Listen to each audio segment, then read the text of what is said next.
네, 지난해 불경 등 동남권 가구의 자산이 1년 만에 13% 늘어난 것으로 나타났습니다. 부동산 가격 상승 등의 영향인데요. 하지만 소득은 거의 제자리 수준으로 나타나면서 실제 가계 경제 상황은 뒷걸음질을 했다는 분석이 나왔습니다. 보도에 김계 기자입니다.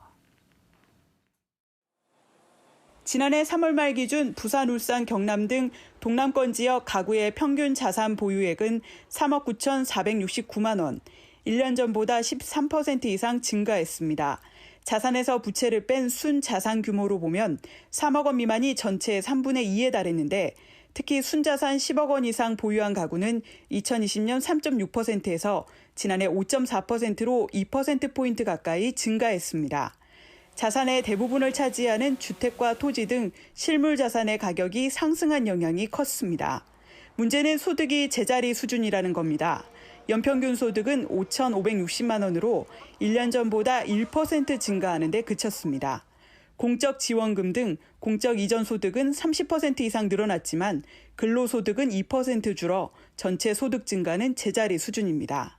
소득 수준별로 나눠보면 소득 상위 40%인 4에서 5분위 가구의 소득은 줄어든 반면 나머지 하위 60% 가구의 소득은 증가했습니다.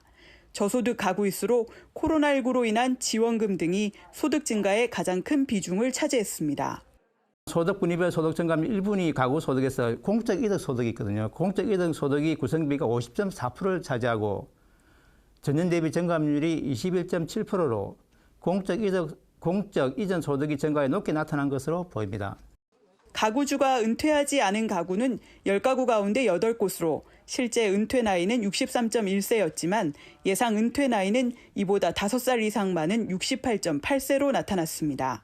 통계청은 가구주가 은퇴한 가구 중 생활비가 부족하다고 응답한 가구가 60%에 달해 평균 수명이 늘어난 데다 실제로는 은퇴한 뒤에도 일할 수밖에 없어 예상 은퇴 나이는 늦어지는 것으로 분석했습니다.